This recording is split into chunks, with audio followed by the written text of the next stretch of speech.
just talking about this idea, this concept. 21st of Feb. And then I'm messaging the design team, what was it, April? 27th of April. And then June, we're having our first meetings. And then from that point on, 5 months later, like coming into 2025, that was May 2024. So now Jan 2025. Samples are here, you know, multiple meetings with players, multiple meetings with manufacturers, multiple meetings with, you know, the design team, Sam and Tom. You know, it's just so much work, and we're not even, I think, even at the finish line yet. Because I mean, like, anyone can do a, you know, clothing brand, I guess. If you just want to throw a shirt out there and hope someone bites onto it. But I think that's the difference between when you're creating a community and a brand that's going to last the test of time, because you're not looking for customers, you're almost trying to look for product for customers.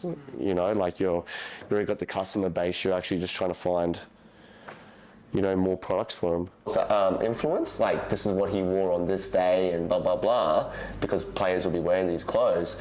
We want those outfits to be displayed accordingly. Yep. Like where it looks like you're creating a player, so to speak. So that's what a wall would look like there.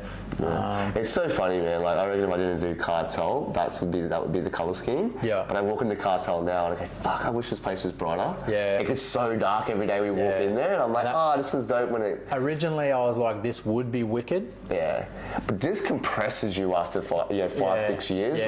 Working in a space that's dark and it's like the Batman cave. You kind of go, I just feel sad. Yeah. You know what I mean? Like exactly. This looks so elite. Yeah. But you just feel like so, you know, like it's all coming down on top of you. But if we go with what we discussed earlier, I mean, in the month about doing barber stations. Yep.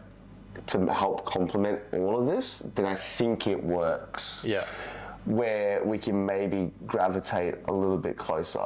Yep. Or vice versa. It's when we go with what we have to buy stock standard from the factory to make it look like a barbershop, where I'm like, I just don't want those two fighting forces. Does that make sense? Yeah. We might be able to utilize some chair space as well, just here, or vice versa. Put that here and turn that around, whatever. Yeah.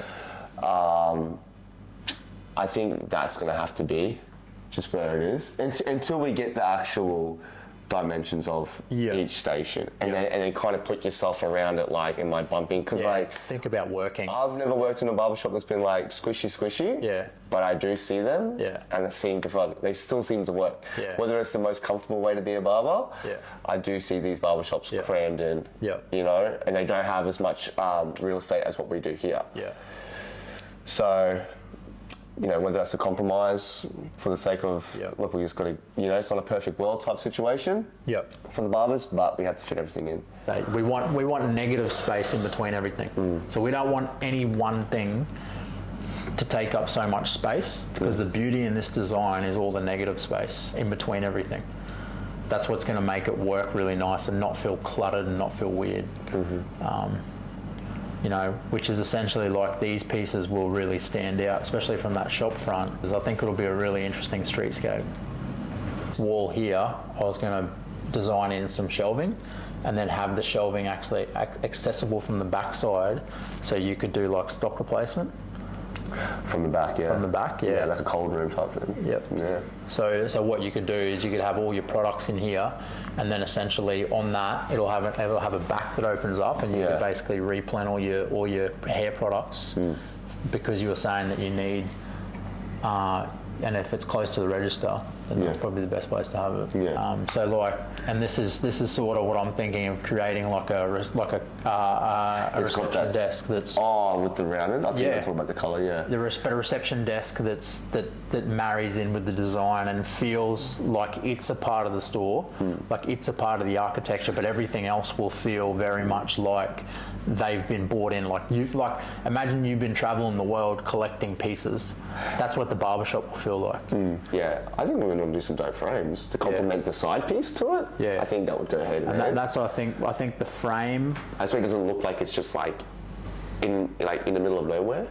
Nah, but that's what I mean. If you put it, if you put it on like, if you put it on like lock off wheels, right? Yeah. And then it does lean into that like we could barber anywhere type mentality. Yeah.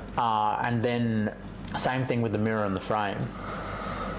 And you have them essentially as a connected unit, not connected physically, but on the feature design. The design aesthetic, they're connected. Design, And then you have your chair. I mean, fucking, what else do you actually need? Correct. You got that's a barbering station. You got a chair, you got a side unit, and you got a mirror. Yeah.